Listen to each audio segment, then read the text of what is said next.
Assalomu alaykum qadrli kuzatuvchilari. Sizlar bilan demak bugungi tanishadigan asosiy mavzuyimiz gametalar soflik gipotezasining isboti bo'yicha bo'ladi. Bu gipoteza dastlab Gregor Mendel tomonidan ishlab chiqilgan.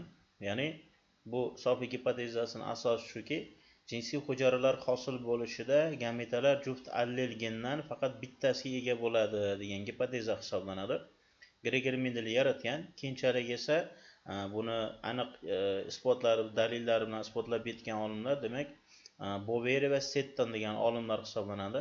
1902-yilda isbotlab ketishgan. Demak, sizlar bilan qaysi gametalar sof gameta deb ataladi va nima uchun ular sof gameta deb yuritilishi haqida qisqacha sodda tushuntirib berishga harakat qilamiz. Demak, dastlab quyidagicha ifodalaymiz. Demak, misol uchun no'xat o'simligini oladigan bo'lsak, misol qilib no'xat o'simligida demak donani silliq va burishganga nisbatan olib ketadigan bo'lsak, bizda dominant holatda no'xatni demak doni silliq bo'ladi. Resessiv holatda esa burishgan bo'ladi. Burishgan hisoblanadi. Burishgan va bizda Mendelni birinchi qonuni bor.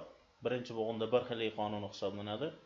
Demak, dominant gamma-zigota va resessiv gamma-zigota forma chashtirilganda F1 avlodda demak heterozigota forma hosil bo'ladi. Genotip bo'yicha heterozigota, fenotip bo'yicha esa silliq no'xat olinadi.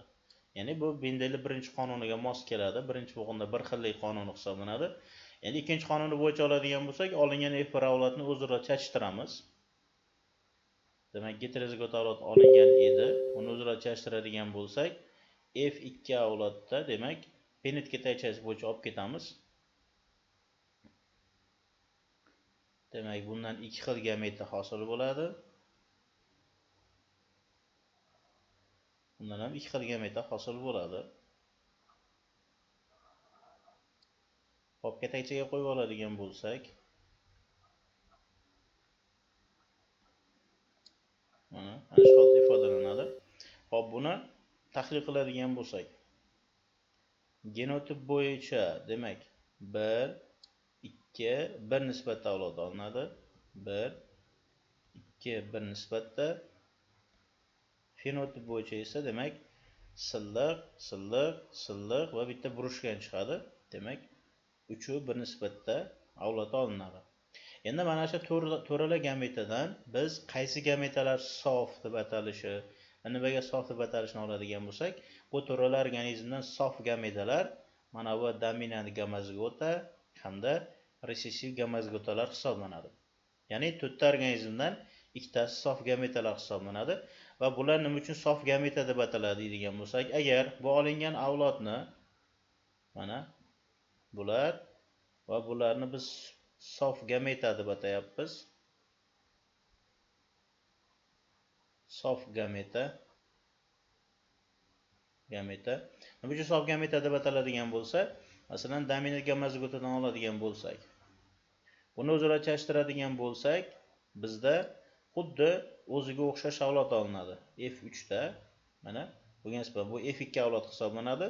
Buni o'zaro bir-biriga chashtiradigan bo'lsak, demak F3 avlodda xuddi o'ziga o'xshagan avlod chiqadi. Yoki resessiv gamma-zigotani o'zaro chashtiradigan bo'lsak, F3 avlodda demak o'ziga o'xshash avlod chiqadi. Ya'ni sof gameta deyilganda xuddi o'ziga o'xshagan genotipli organizm bilan chachishtirilganda ajralish ro'y bermaydigan, ya'ni faqat bir xil avlod chiqadigan organizmlar sof gametalar deb ataladi. Shuning uchun ham biz sof gametalar deganda asosan dominant gamma-zigotalar va resessiv gamma-zigotalarni nazarda olishimiz mumkin. Mana shular demak gametalar soflik gipotezasining isboti hisoblanadi. Xayr, salomat bo'ling.